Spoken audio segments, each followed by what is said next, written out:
¿Qué dicen? ¿Cómo les va? Qué lindo volver a encontrarnos y con mi querida Vero Salamanco. ¿Cómo va? Bien, Alfredo, ¿vos qué tal tu semana? Muy lindo, realmente muy lindo, disfrutando. He vuelto a ver el programa de la semana pasada y ahora preparándonos para vivir que seguramente va a ser apasionante porque los temas son apasionantes. Sí, vamos a hablar de ganadería regenerativa, vamos a hablar de Alianza del Pastizal, vamos a abrir un tranquerón que prepárense. Obis 21 lo saben realmente muchísimo los chicos y vamos a compartir todo esto con ustedes.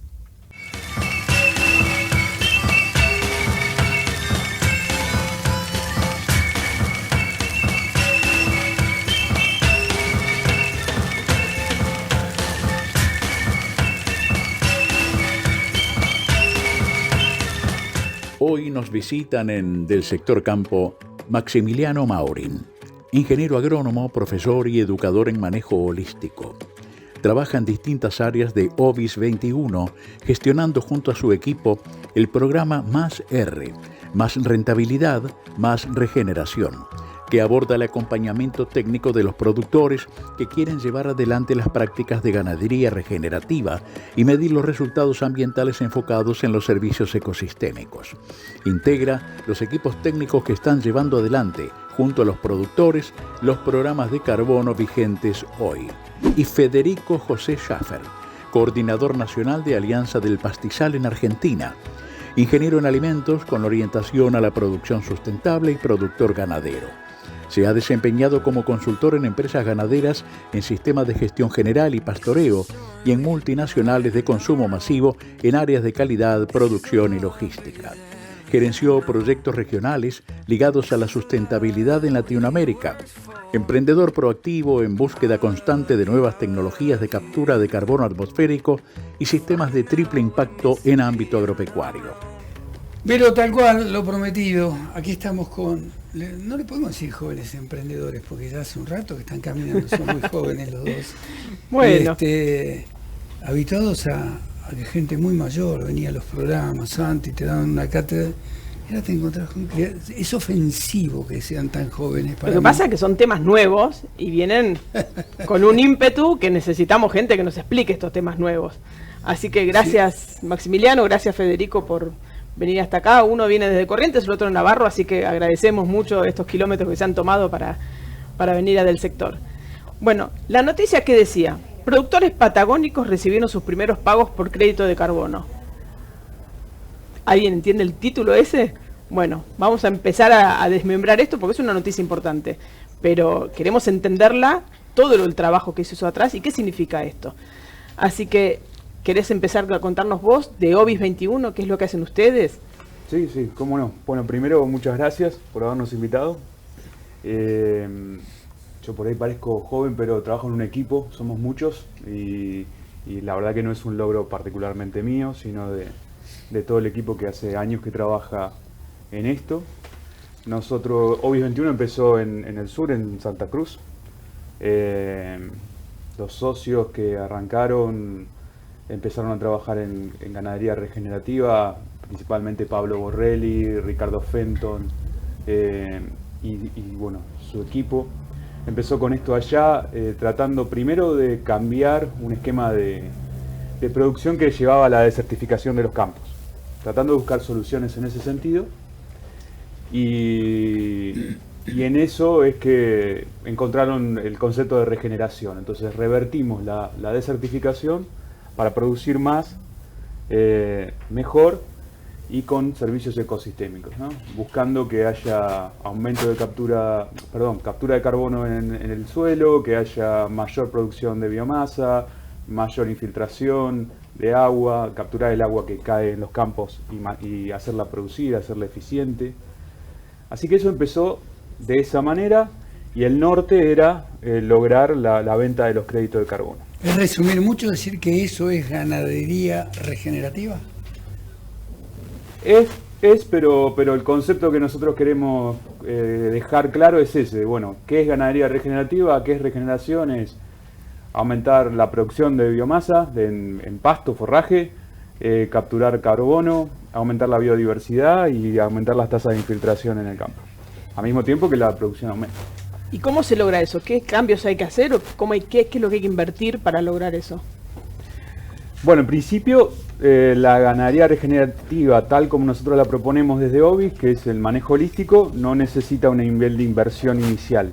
Uno tiene que sí o sí tener instalaciones, pero a lo sumo los atascos a nivel de infraestructura tienen que ver con tal vez la falta de bebidas suficientes para juntar rodeos, porque una de las claves es juntar rodeos, es que los rodeos, las majadas, sean más grandes en número, pero menores en cantidades, ¿no? Que uno no tenga todo el campo lleno de animales desparramados, sino juntos y moviéndose, tratando de imitar la naturaleza. Eso podría ser una forma de resumirlo.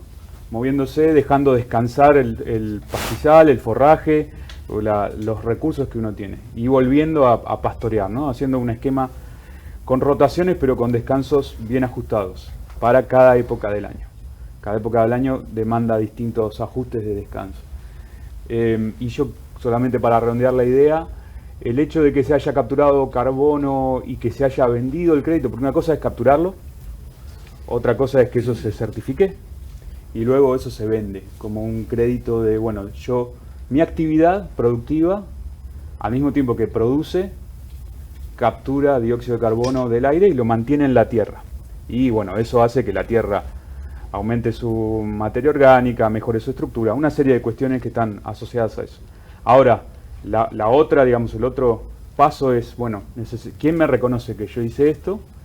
¿Y por qué me lo van a reconocer? Es porque hay otras actividades económicas que emiten carbono a la atmósfera, y lo que se logra es que esas empresas que siguen, que digamos son prácticamente todas las actividades productivas emiten carbono, pongan en su balance el hecho de, bueno, estoy emitiendo, voy a reconocer a quien captura y le voy a pagar por eso. Voy a poner en mi balance de empresario o empresarial que estoy contaminando de alguna manera con emisiones de carbono. ¿Quiénes son los que capturan? Esos que capturan yo les voy a reconocer y se los voy a pagar. Por ahora es un mercado voluntario entre privados que tiene una certificación a nivel internacional. Y la más importante, que es por la que nosotros vamos, es por Verra, que sería la certificadora de tercera parte, la que te dice, sí, esos créditos que te están vendiendo existen. Correcto. Son reales, se capturaron. Fede, se habla hoy 21, pero se habla de ganadería holística y se me entran a mezclar todos los conceptos, sinceramente. Y llega un momento que hasta me quedo pensando, pero ¿cómo? ¿Y el pastoreo racional o hacen? Y digo, ¿todo medio parecido? ¿Son todos parientes? ¿Cómo es la cosa? Sí, a ver, nosotros desde Alianza del Pastizal, que es un programa que está muy alineado a esto, justamente porque necesitamos recuperar y conservar lugares para poder conservar los valores naturales de ese lugar, estamos totalmente alineados con este tipo de pastoreo, pero no solamente holístico, también el PUAD es pastoreo de ultra alta densidad. De ultra alta densidad, son cambios muy seguidos, muy cortos. También con el PRB, etcétera. El tema es dónde lo adaptás eso. O sea, nosotros tenemos un montón de situaciones, tenemos gente trabajando en la pampa húmeda o tenemos gente en la precordillera. Entonces, dependiendo del lugar, es el sistema que ellos pueden aplicar. Y de hecho, hasta incluso sistemas de ultra alta densidad, que uno dice, bueno, eso va en contra de la conservación, me puede servir a mí para combatir, por ejemplo, una exótica, por ejemplo, una festuca tóxica. Entonces, nosotros lo tomamos como paquete de herramientas. Tenemos un montón de alianceros que están trabajando con OBIS 21 muy bien, pero nada, vemos que también hay otros paquetes y otras formas de gestión que están siendo muy exitosas. ¿Se tiene que trabajar con pastizales naturales o pueden ser implantadas? El protocolo de Alianza del Pastizal requiere que vos tengas el 50% del pastizal natural o naturalizado.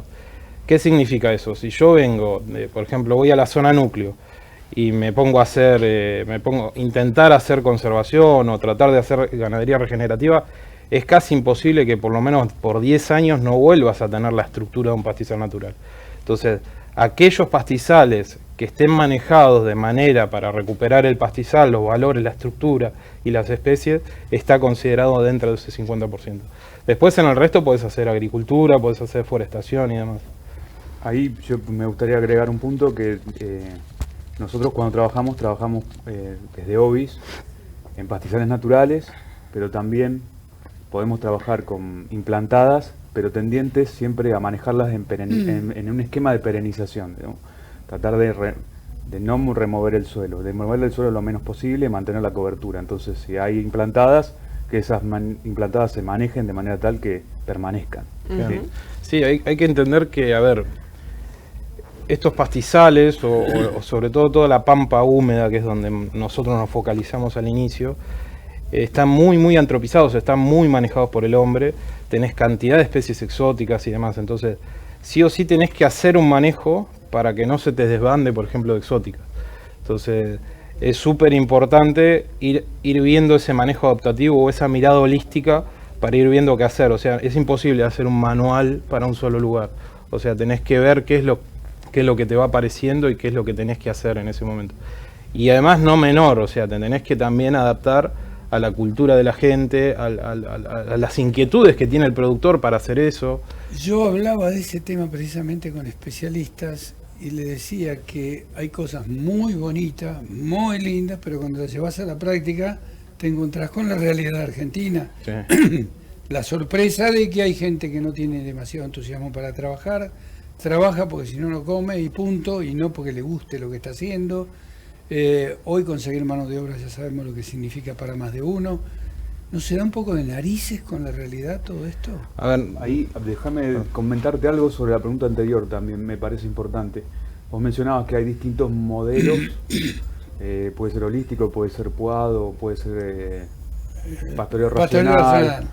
Bueno, hay distintos sistemas. Nosotros cuando hablamos de regeneración o de ganadería regenerativa, lo que creemos es que hay que medir los resultados en regeneración. Entonces el sistema por el cual vos llegues a esos resultados va a ser válido en función de los resultados. ¿Y en cuánto tiempo empezás a verlo esos resultados? Porque si... Nosotros los medimos, tenemos Ahora un te esquema digo de por que qué. se mide en el primer año, se instala una línea de base para entender qué sucede en el campo, y después se mide anualmente. Pero se mide el primer año una cantidad de indicadores más duros, más pesados a nivel científico. Pedimos muestra del suelo, datos del campo, y después hacemos un monitoreo más liviano anualmente hasta que volvemos a medir suelo. Pero a lo que iba yo es que más allá del nombre y del esquema o del método de ganadero que uno aplique para lograr esto, nadie es mejor que sus resultados. Entonces en ese esquema es bueno, medimos y la medición va a ser la que nos logre, digamos, certificar que estamos haciendo las cosas bien. Así que uno puede decir, yo no hago manejo holístico, está bien, midamos y a ver qué resultados hay. Y tal vez sean mejores. Así que en ese sentido es la medición la que nos dice qué es lo que está sucediendo. Tengo que volver a lo tuyo porque no quiero perdérmelo eso. Perdón, pero... No, perfecto, sí. No se da de narices todo esto con... A ver, ¿por qué te lo digo? Porque alguna vez me ofrecieron hace mucho tiempo hacer forestación. Le digo, mira, plata no tengo, pero es más o menos... Y tenés que esperar 18 años. Cuando me dijeron así, dije, esto para mí seguro no es, segurísimo no es, pero... sí, y ahora que estamos hablando de bono de carbono, exige un largo plazo también. Por eso te estoy diciendo. Porque para que eso tenga valor, una vez pongámosle que se cierre y lo lograste, para que tenga valor tiene que permanecer ahí. Entonces los contratos son a largo plazo, o sea, se necesita a largo plazo. Pero a ver, volviendo un poco atrás de que decíamos esta complejidad, algo que nosotros vemos en Alianza es el tema de la gestión. O sea, hay un tema que vos podés ser un crack en el manejo del pasto, podés ser un crack en genética animal. Ahora, vos no tenés gestión atrás, no te comunicás con la gente, etcétera. Es muy difícil que vos puedas unir las partes. O sea, si no tenés una visión de empresa rural, o sea, si yo soy un crack, por poner un ejemplo en esto, de subir la carga animal, pero mi porcentaje de te sigue siendo el 50%, no sirve. O sea, necesita realmente una mirada holística y sobre todo el tema de la gente. O sea, la empresa rural, la complejidad que tiene es que vos no es como acá, que abrís la oficina y hablás con tu colaborador. Generalmente está a 200 kilómetros, 500 kilómetros, Y eso amerita una atención especial y una gestión especial para que esa persona sea una persona que pueda tener buenos resultados y entienda bien para dónde va la empresa. Hay que cambiar el chip. Sí. Ahí, Totalmente. por ahí tomando esto de la gestión del personal y cómo se trabaja en cada campo en particular, nosotros hacemos un enfoque de educadores, pues decimos que somos educadores en manejo holístico, porque cada vez que vamos al campo abordamos el trabajo con el personal y tiene que ser un esquema de capacitación. Entonces, obviamente tiene que haber una disposición de aquellos que están en el manejo de cada establecimiento para decir, bueno, yo quiero aprender, estamos abiertos a esto y vamos juntos aprendiendo y tratando de mejorar el manejo que se hace. Nos van a tener que permitir porque me lo están pidiendo una pausa. ¿Verdad? Bueno, como no, entonces dejamos una pregunta para el próximo bloque. Vamos a la pausa, enseguida estamos. Y un día volvimos nomás, Vero, y nos quedan tantas cosas pendientes, pero bueno, vamos a tratar de ser breves nosotros en las preguntas y concisos en las respuestas. Fede, redondea un poco todo este tema del carbono, porque estamos recién empezando a hablarlo, empezando a saber de qué se trata. A ver, para lo que es la ganadería en sí, que por ahí eso es lo más nuevo, porque el tema de carbono en otras actividades agropecuarias como forestaciones es mucho más común. La gran diferencia de lo que se está midiendo son las metodologías que ahora están apareciendo para poder hacer la medición de qué es esa actividad, qué es lo que puede capturar, tanto a nivel materia orgánica bajo el suelo, como en la parte leñosa que tiene un pastizal, que eso puede ser, por ejemplo, en un sistema silvopastoril o donde hay arbustos. Entonces, ahora en este momento hay empresas que se están dedicando a medir eso con diferentes metodologías.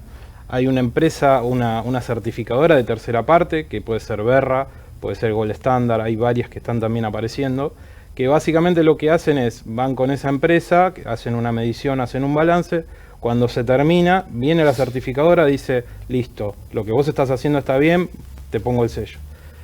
Eso se convierte en un bono o en un crédito de carbono.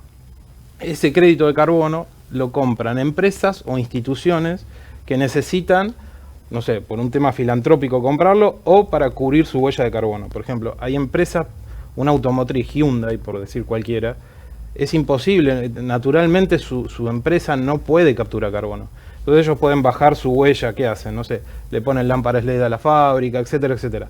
Lo que no pueden, hay un mercado que le empieza a exigir de sus compradores de alta gama, sobre todo ahora, dice, che, yo quiero que vos lo que me vendas sea carbono neutro.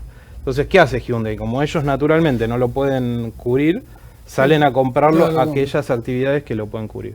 La ganadería en pastizales, o sea, la ganadería tiene bien manejada, tiene un potencial muy grande y está demostrado que captura carbono. Por eso desembarcaron estas empresas acá. ¿Vero? Clarísimo. Bueno, yo tengo una pregunta para Maxi, que vamos a ver si sale breve, ¿no? La pregunta y la respuesta. ¿Cuáles son las cosas básicas o los pilares básicos de la ganadería regenerativa? ¿En qué se diferencia de la ganadería tradicional?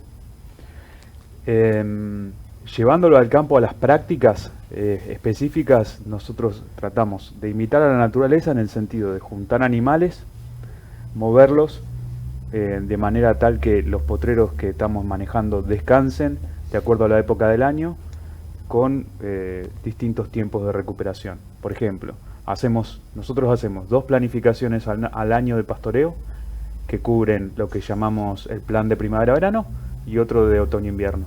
Para el de primavera-verano hacemos una rotación adecuada a la primavera, más rápida, y en el verano vamos alargando los tiempos de recuperación para frenar un poco la velocidad de rotación, y eso nos permite acumular la mayor cantidad de pasto posible antes de lo que sería el otoño, el final del otoño. Sí, cuando empiezan las heladas y el pasto ya no crece más, entonces queremos aumentar los promedios de productividad de biomasa de cada establecimiento. Entonces uno después entra al otoño-invierno y administra la mayor cantidad de forraje que generó. Si yo hago rotaciones más cortas durante el verano, como antes, y bajo la productividad de biomasa. Entonces hay que manejar bien cada región. Nosotros lo aplicamos desde Patagonia hasta el trópico, así que cada región se adapta distinto. Entonces eso es como un framework, un marco de trabajo que te permite adaptar. Entonces después bajás con los tiempos de cada región y lo adaptás. Eso en cuanto al pastoreo.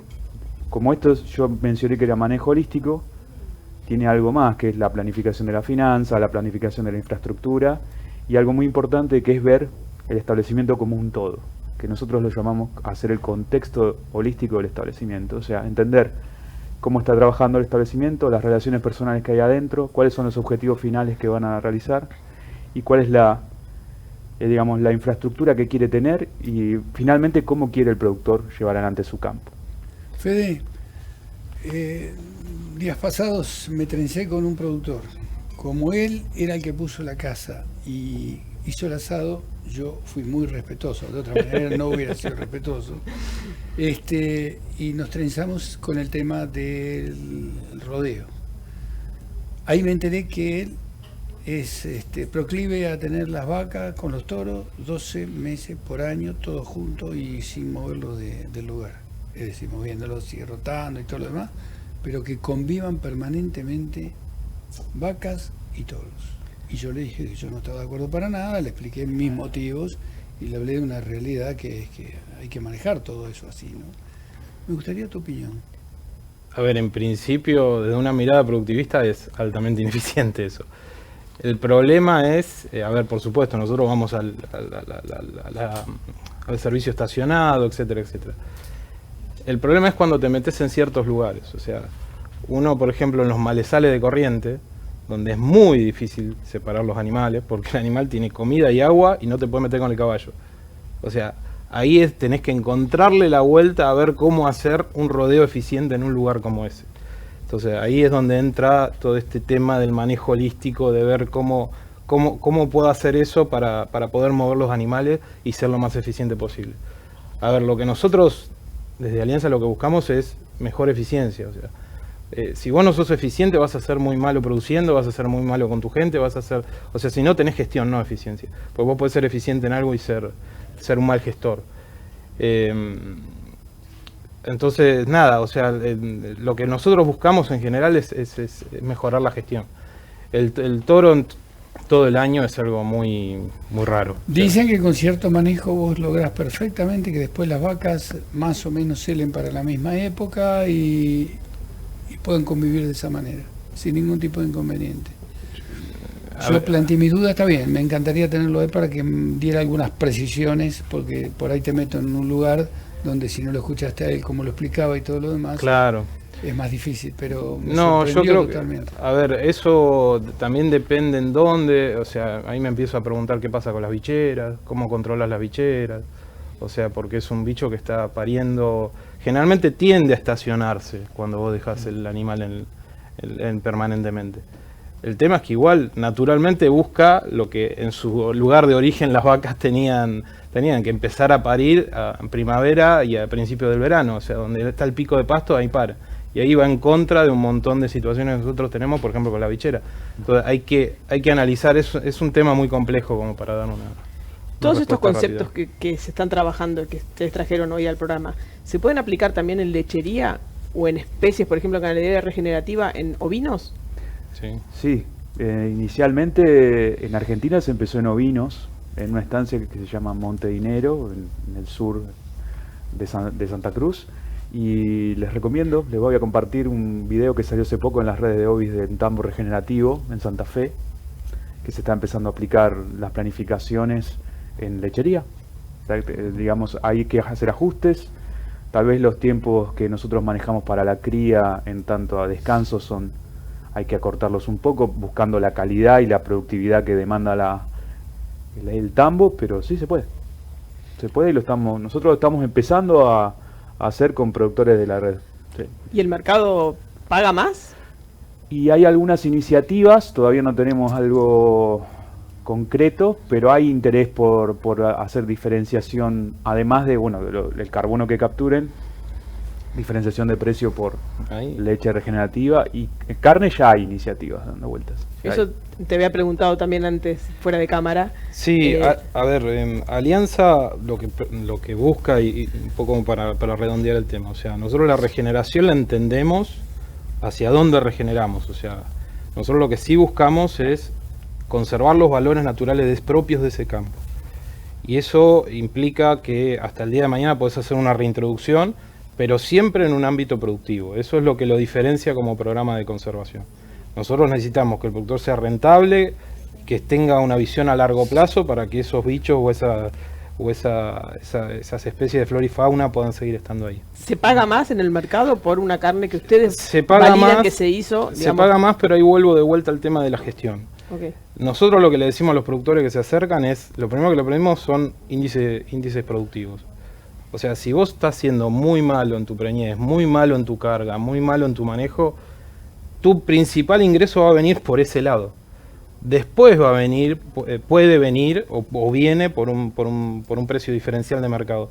Pero inicialmente lo que te decimos nosotros es, lo que tenés, manejalo bien. Después, obviamente, vamos por el canal de diferenciación. En temas de carne, estamos entre un 3 y un 5% arriba. Para todos los que conocen el tema de carne, más allá de todas las dificultades de exportación y demás, nosotros tenemos que integrar. Acá el precio diferencial grande viene de afuera, no hay... Acá no hay un mercado muy grande que pague un diferencial o te lo va a pagar en 5 cortes, 6 cortes. Entonces, lo demás estás como, yo digo que estás como condenado a la bandejita blanca. O sea, entonces, eso hace que la carne en sí, poder darle un precio diferencial es complicado. En algunos cortes sí, 20% lo vas a lograr, pero el resto va a salir carne picada común para Doña Rosa, entonces es muy complicado. En el tema de los bonos de carbono, y ahí metiéndonos un poco de vuelta en el tema de bonos de carbono, sí hay un concepto de que cuanta más información hay atrás del bono de carbono, más se paga. O sea, hay un programa de Berra que se llama CCB que tiene en cuenta la parte social y la parte ambiental. Entonces te dice, bueno, vos qué especies tenés que tener, ¿las tenés? ¿Estás haciendo manejo para tenerlas? ¿Vos tenés una comunidad indígena? ¿Cómo está conviviendo eso? Entonces, eso se paga prácticamente el doble de lo que es un bono. Si un bono está ahora a $14, se te pueden pagar 35, o sea, se puede duplicar el precio. ¿Y el carbono se mide en la producción, no en el resto de la cadena? El carbono se mide en el establecimiento. Como caja hacer, cerrada. Claro. Y con un concepto de adicionalidad. O sea, si vos estás en un lugar que naturalmente captura, o sea, por ejemplo, pasa a veces en los bordes de los ríos y demás, a vos no te van a pagar por eso, te van a pagar por el diferencial de lo que hiciste. O sea, lo que vos tenés que demostrar... ¿Cualquier establecimiento está en condiciones de entrar a un sistema de estos? Sí. Y ahí, la escala también. Sí, la escala también puede ser desde pequeños productores a grandes establecimientos. O sea, más allá de las condiciones naturales, si estás en Misiones, es un sistema silvopastoril, que ya estaba ese bosque implantado. No, bueno, digamos, eso se tiene que medir, se tiene que establecer qué era lo que había previamente. Por eso, ¿qué es lo que la intervención de uno que aportó Claro. como captura de bono de carbono? Sí. Hay algunos nosotros tenemos un programa que premia a productores con algo de retroactividad, en el sentido de, bueno, empezaron antes, capturaron antes y eso se lo van a premiar, pero hay que encontrar la iniciativa para que eso se logre. Y ahí me parecía interesante lo que mencionaba del concepto de adicionalidad, que es lo que vos podés adicionar, porque los programas que están ahora pagándole a los productores por los créditos de carbono, un punto importante de la adicionalidad es que hagan manejo regenerativo, que salgan de la ganadería tradicional y hagan manejo regenerativo. Esa es la adicionalidad. El cambio que hacen es, bueno, ahora empezás a capturar. Sí, es muy importante. Así que eso es muy importante.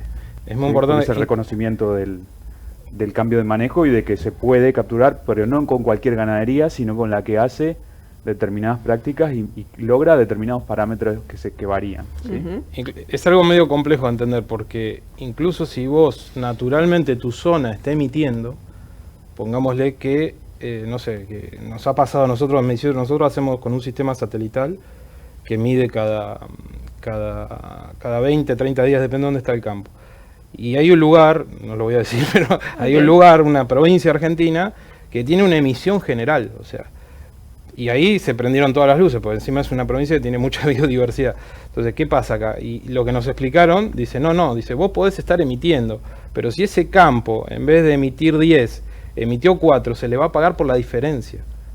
O sea, porque a pesar de estar en un lugar naturalmente complicado, a vos te van a pagar por la diferencia que vos haces. O sea, esto es algo que no va a venir sin hacer nada, no viene. Ajá, o sea, sí, tenés sí. que hacer un manejo específico, rotación, manejo Ahora, de ustedes cuencas. tocaron así medio como al pasar el tema de la educación, pero acá es vital esto. Sí. Sí. Acá o le apuntamos al tema de la educación, o si no, esto no llega nunca. Esto no es una ocurrencia nuestra, no es que se levantó alguien y dijo, "Che, ¿qué te parece si hacemos esto de la huella de carbono?". Esto es el mundo que lo está requiriendo y, Sí, y si no, quedamos fuera del mundo. Acá ahora hay, en el mundo tanto de donantes como de mercado, hay gente que está haciendo preguntas incómodas. O sea, incómodas para las producciones tradicionales. Una es carne libre de deforestación, otro tema de trabajo joven, otro es el tema de las mujeres en el campo. O sea, esas son cosas que se están viniendo. Y sumado a eso viene lo de los bonos de carbono, los bonos de biodiversidad, los bonos por infiltración. O sea, un sistema bien manejado permite un montón de otros servicios ecosistémicos que te da el campo. Tenemos que hacer una pausa. A mí me preocupa más que las mujeres en el campo, las mujeres en el periodismo. Me da terror. Por favor, Alfredo. No, Pero no, tenemos que no es hacer para una- preocuparse. Tenemos que hacer una pausa. Dale, ya Y venimos. volvemos enseguida. Y lo habíamos dicho, nos vamos hacia el final, breves, pero Pero dejamos un Sustan- portón abierto que para qué te cuento. portonazo sustancioso todo esto. Pero Absolutamente.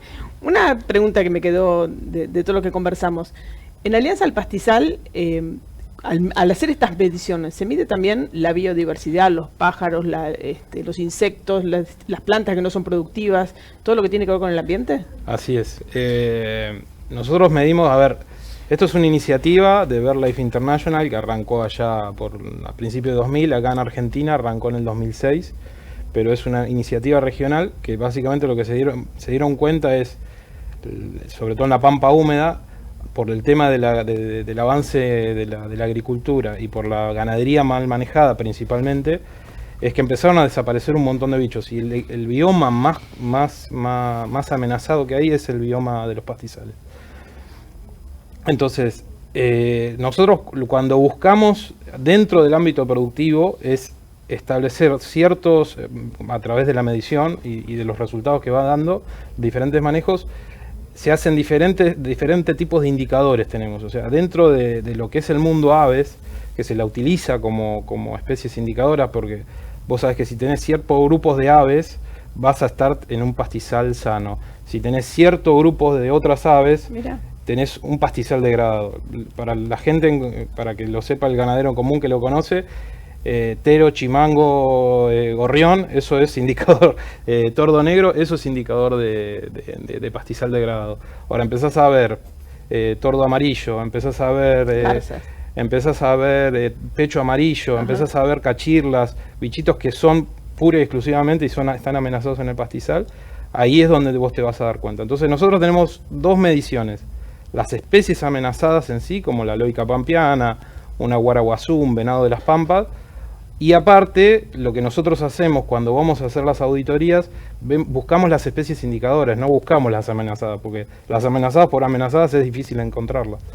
Entonces, esos son los dos conceptos. Una cosa es medir la biodiversidad amenazada y otro ir a medir los indicadores. Nosotros nos basamos en los indicadores y la auditoría tiene un puntaje, etcétera, etcétera, que está apuntado al manejo para que esos bichitos se puedan desarrollar. Maxi, la última contigo. Decimos de aliarnos, de ser socios, de acompañar a la naturaleza. Pero también decimos, por ejemplo, que hay que usar menos insumos para trabajar, por lo menos es lo que señalan ustedes, o la cosa no cambia por ese lado. Es decir, vamos a seguir usando los mismos insumos que usábamos con la agricultura vieja, para decirlo de alguna manera. Está buena la pregunta. Nosotros trabajamos con un paquete, o sea, ahí tenemos en la mesa una serie de herramientas y no vamos a descartarlas de antemano. Las vamos a usar en el momento en que sea necesario. No va a ser un shock. No, Es decir, o sea, se hace un trabajo que obviamente tiene que estar adaptado a cada establecimiento. Si hay que hacer alguna práctica en específico utilizando una herramienta, se usa, pero siempre en un contexto de trabajo. O sea, si yo voy a hacer una quema, pero después no hago un manejo del pastizal que me permita evitar una nueva quema, voy a estar siempre haciendo quemas. Claro. Entonces, O, por ejemplo, un rolado selectivo en un monte para empezar a pastorearlo y que se abra y que haya más forraje debajo de los árboles, si eso no lo acompaño con un manejo del pastoreo adecuado, se va a volver a cerrar el monte. Entonces, lo que estamos buscando es trabajar con tecnología de procesos, para todos aquellos que estudiaron agronomía, es un guiño a ellos, tecnología de procesos que van a bajar los insumos, estamos tratando de bajar los insumos lo más posible porque queremos comida barata y abundante y prolongada durante todo el año, con diferentes especies que sean perennes en el pastizal, en las pasturas también. Promovemos pasturas polifíticas que se perennicen. Queremos que haya un buen manejo del pastoreo para disminuir los insumos y queremos manejar con unas rotaciones que nos permitan levantar la productividad para también aumentar la carga. O sea que bajamos por costos y queremos aumentar, digamos, rindes y o sea, agrandar el margen tanto por el piso como por el techo. Esa sería la propuesta. Gracias a ambos, lindísimo. Gracias a ustedes. Para un temazo largo, realmente. La verdad que sí. Muy, pero ¿qué tenemos interesante. ahora? ¿Qué tenemos? Ahora los invitamos a compartir con nosotros un informe que hicimos en una visita que hicimos a la Universidad Nacional de Lomas de Zamora, donde están trabajando con cabras y nos explican por qué puede ser una buena alternativa, un tambo caprino, para cualquier establecimiento, porque es un animal que se adapta muy bien en todo el país. Así que veamos el informe. Las cabras son animales rústicos que se adaptan muy bien a suelos áridos o semiáridos y a distintos climas.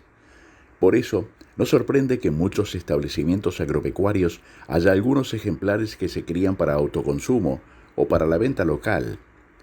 Hay quienes dan un paso más allá y se animan a emprender un tambo caprino como una producción alternativa que puede ser muy redituable. En esta oportunidad, visitamos el módulo educativo en la Universidad Nacional de Lomas de Zamora para conocer desde adentro cómo se trabaja con esta especie. La leche de cabra es materia prima de algunas exquisiteces como quesillos, dulce de leche y yogures, que forman parte de la oferta premium para turistas o consumidores que gustan de este sabor único. Bueno, los caprinos se destacan sobre todo por su rusticidad. Decimos que son de las especies más rústicas, en cuanto a que se adaptan, por ejemplo, a climas muy variados. Los encontramos así en todos los climas, aunque, por ejemplo, en las zonas semiáridas, donde otras especies no pueden prosperar, ellas sí pueden adaptarse. También se adaptan a relieves muy variados, desde relieves planos, obviamente, donde tenemos cómodamente a todas las especies, pero también en zonas escarpadas, de relieves muy accidentados, donde la cabra, incluso por su hábito de trepar, puede ir sorteando los obstáculos y subiendo en altura, huyendo de depredadores, puede ir buscando, aunque nos parezca poco, esos pastitos que van encontrando para poder cubrir sus requerimientos, ¿no?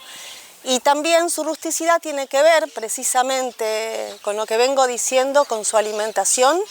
Es un rumiante, pero además de tener el hábito de pastorear como otros rumiantes, también lo que puede hacer es pararse sobre sus patas traseras, bipedestar y poder alcanzar hojas, por ejemplo, de árboles, arbustos, es decir, que puede tener acceso a un estrato un poquito más alto, complementando su dieta.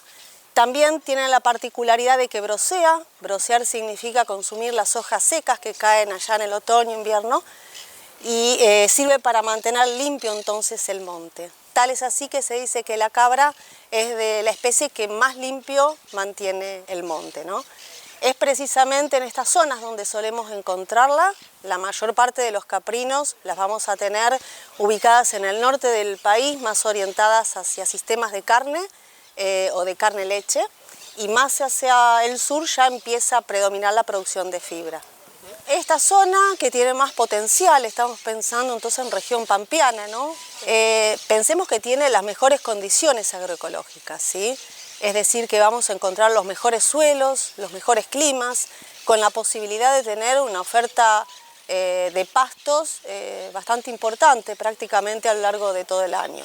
Esto nos va a permitir desarrollarla sobre la base pastoril, como son la mayor parte de nuestros sistemas, no necesitándose superficies tan grandes, porque pensemos que en cuanto a requerimientos, una vaca, equivale más o menos a unas 6 cabras, ¿sí? Y después la superficie que necesitemos va a depender de cuán intensivo sea nuestro sistema. Podemos ir desde sistemas extensivos, donde están solo a pasto, a sistemas más intensivos. Por ejemplo, acá el módulo de nuestra facultad es un sistema intensivo, donde lo que reciben en cuanto a alimentos es una ración con mezcla de ingredientes que le damos todos los días, ¿no? O sea que eso también va a ser variable. Es muy apropiada la producción para desarrollarse precisamente en pequeñas superficies. Pensemos que gran parte de lo que es la región pampeana ha venido subdividiéndose, entonces se necesitan alternativas productivas para que sean aplicables. Y por ejemplo, las producciones tradicionales agropecuarias por ahí no son tan rentables para esos espacios. Es precisamente donde la cabra representa una de las alternativas de diversificación. Las cabras pertenecen al grupo de especies que son poliéstricas estacionales, quiere decir que están ciclando en el otoño, es esa su mejor época. Ahí damos servicio, no es nuestro caso, por ejemplo, en el módulo donde hacemos un servicio a contraestación, es decir, en primavera, tratando de estimularlas para coincidir con el calendario académico. Pero sino en general, a nivel productivo, lo más conveniente es hacerlo coincidir al ciclo productivo y reproductivo con la oferta de pastos, para que no se generen grandes desfasajes, sino tener mayores gastos en alimentación. Bueno, la gestación dura 5 meses más o menos y tras el parto comienza la producción lechera, que puede ser mayor o menor según las especies y su grado, las razas y su grado de selección, bueno, y más larga o más corta también según lo mismo. La sanidad es importante, por ejemplo, brucelosis la comento porque es una enfermedad que entre otras especies la afecta también al ganado caprino y es una zoonosis, esto significa que puede ser transmitida al humano. Estaría bueno trabajar con la condición de libre de brucelosis, que lo tienen establecimientos de la zona, nosotros también somos libres de brucelosis, pero también podría, bueno, obviamente ir saneándose y recurriendo a la pasteurización de la leche, con la maduración de los quesos, con tiempo suficiente en cámara, ya no tenés ese problema. Lo mismo si elaboras productos que trabajas a altas temperaturas, como es el caso del dulce de leche. Pero obviamente a lo que se tiene que apuntar es a no tener la enfermedad.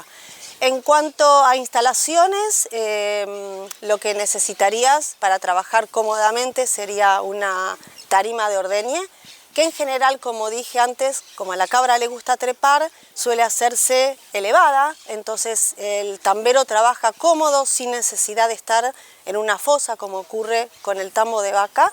La cabra sube por esta tarima, toma lugar y se hace el ordeñe, que puede ser mecánico o manual, según las instalaciones que tengas, según tu capacidad de inversión, según la cantidad de animales, ¿sí? La cabra se dice que es de más fácil ordeñe que otras especies porque tiene su leche rápidamente disponible en la parte de cisterna, ¿sí? Está más abajo y necesita menor estimulación en este sentido. También necesita, por ejemplo, menos agua todo el proceso de ordeñe, entonces contribuye a generar menos efluentes en este sentido. Y bueno, esperemos que les haya gustado, ¿no? Vero, los temas daban para mucho más todavía. Sí, daba por mucho más, sí. Me encantó el informe de las cabras. Son muy simpáticas y la verdad es un trabajo muy lindo que están haciendo en la universidad para educar a los chicos y para estimularlos a que empiecen con esta actividad. Hablábamos con nuestros invitados hoy del tema educación y ahora vos lo estás completando con esto para educar a los chicos. Qué importante, este país solamente va a cambiar con educación. Si no le apuntamos a eso, estamos complicados. Bueno, nos vamos entonces hasta el sábado que viene. Si Dios quiere, hasta el próximo sábado. 7 días nos separan y estamos en Chacra TV y estamos obviamente en Del Sector Campo.